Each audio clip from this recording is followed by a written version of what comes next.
రోజు నెల్లూరు జిల్లా బీసీ సంక్షేమ సంఘం మర్యాదపూర్వకంగా సంక్రాంతి కనుమ పండుగల సందర్భంగా మన రాజ్యసభ మెంబర్ బీద మస్తాన్ రావుకి పండుగ శుభాకాంక్షలు తెలియజేస్తూ బీసీలు ప్రాబ్లంపై మస్తాన్ రావుతో చర్చించడం జరిగింది.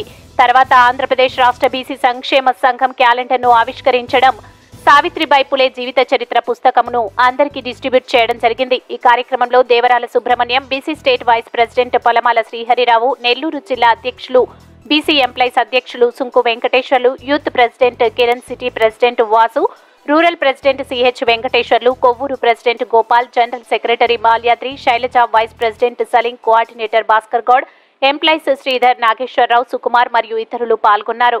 అందరికీ సంక్రాంతి మరియు కనుమ పండుగ శుభాకాంక్షలు అందజేసుకుంటూ ఈ శుభ సందర్భంలో ఆంధ్రప్రదేశ్ రాష్ట్ర బీసీ సంక్షేమ సంఘం వారు 2024 నూతన క్యాలెండర్ని ఆవిష్కరించడం చాలా సంతోషించదగ్గ విషయం. ఈ క్యాలెండర్లో బీసీలకు సంబంధించినటువంటి అన్ని వివరాలని పొందుపరచడం జరిగింది. అదేవిధంగా ఈ క్రీమీ లేయర్కి సంబంధించినటువంటి వివరాలు, అదేవిధంగా ప్రస్తుతం కుల గణన సంబంధించినటువంటి అన్ని వివరాలు కూడా ఈ క్యాలెండర్లో పొందుపరుస్తూ సాధించుకోవాల్సినటువంటి బీసీ సంక్షేమం కోసం ఏ విధమైనటువంటి పోరాట పటిమతో పందాతో ముందుకు పోవాలనే విషయాన్ని గురించి కూడా ఈరోజు ఇక్కడికి విచ్చేసినటువంటి నెల్లూరు జిల్లా 21 వివిధ బీసీ కులాలకు సంబంధించినటువంటి విషయాన్ని గురించి కూడా మాట్లాడడం జరిగింది. మొత్తం మీద దేశవ్యాప్తంగా 139 బీసీ కులాలు ఉండడం, మన రాష్ట్రంలో 80 పైనే ఉండటం, వాటికి ఇప్పటికే 56 బీసీ కార్పొరేషన్ కూడా ఏర్పాటు చేయడం జరిగింది. ఇప్పుడిప్పుడే బీసీలకు సంబంధించినటువంటి చాలా విషయాల్లో ఒక అవగాహన, ఒక ఆత్మవిశ్వాసం రావడం జరుగుతుంది. ఏ పార్టీ కూడా ఈరోజు ఆంధ్ర రాష్ట్రంలో ప్రత్యేకించి బీసీల యొక్క నామజపన చేయడం జరుగుతూ ఉంది.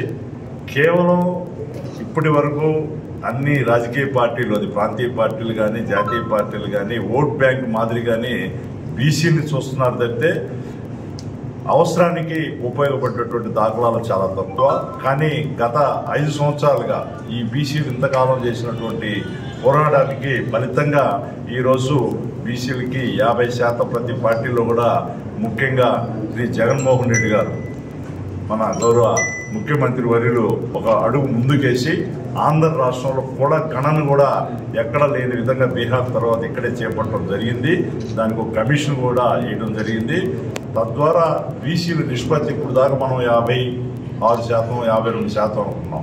కానీ ఎప్పుడైతే బీహార్లో కులగణన చేపట్టారో 58% వరకు ఉంది. మనం అనుకున్న దానికంటే ఎక్కువ ఉందని కూడా లెక్కలు బయటపడ్డాం.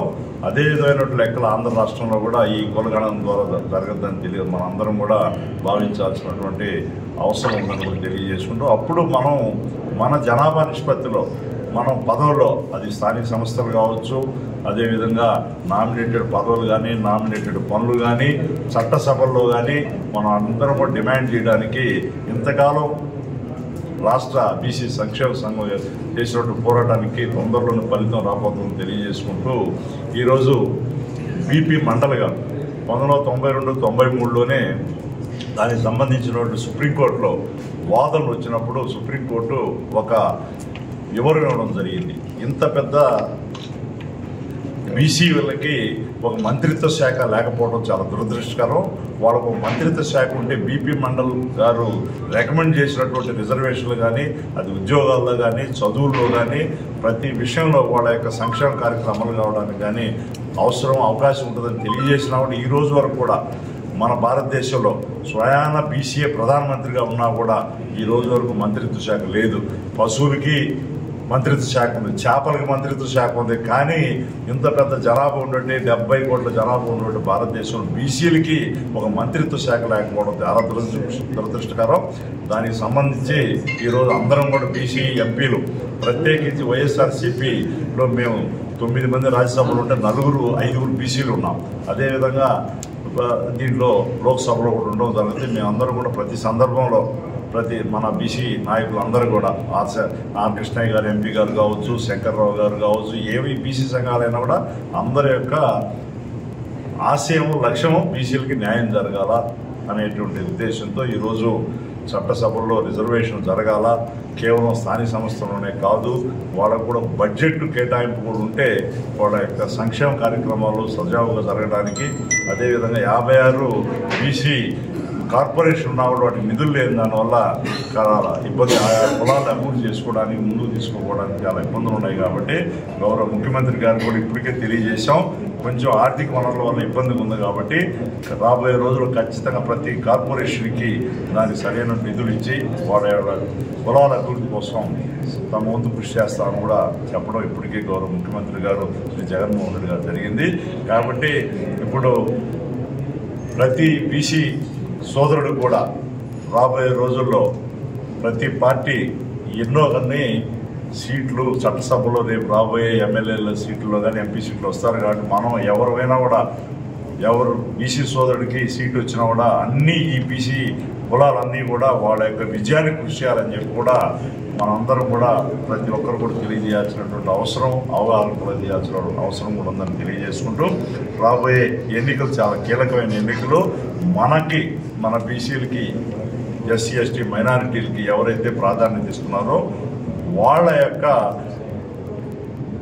మనం వాళ్ళకి కూడా సహకారం అందజేసి ఆయా పార్టీల్లో మనకి ఇంకా కూడా ఉన్నతమైన స్థానాలు సంపాదించుకోవాల్సినటువంటి అవసరం ఉంది. కాబట్టి బీసీలు గుర్తించిన పార్టీలకే మన సపోర్టు అందజేయాలా. ఎవరు ఎక్కువ సీట్లు ఇస్తారో సీట్లతో పాటే నిధులు కూడా వాళ్ళు ఇవ్వాలి. నిధులు లేకుండా ప్రతి ఒక్కరికి ఏం పెట్టుకుంటాం వాళ్ళది ఏం పెట్టుకోలేరు అన్నతో పక్కన మారేస్తూ ఉంటాం. కాబట్టి నిధులు కూడా సమకూర్చాల్సినటువంటి బాధ్యత ఆ పార్టీల మీద ఉందని కూడా ఈ సందర్భంగా తెలియజేసుకుంటూ ఆ దిశలో మనం అందరం కూడా ప్రయాణం చేద్దాం. నా వంతుగా కూడా ఒక బీసీ సోదరుడిగా నేను పార్లమెంటులో ప్రతి సందర్భంలో కూడా అది జంతర్ మంతర్ దగ్గర ఉద్యమాల్లో కానీ, అదేవిధంగా పార్లమెంటులో చట్టసభలో రిజర్వేషన్లు కానీ, బీపీ మండలి గారి యొక్క రికమెండేషన్ల అమలు విషయంలో కానీ, అదేవిధంగా ఇటీవల పార్లమెంటులో 33% మహిళలకి రిజర్వేషన్ వస్తే 33% మహిళలకి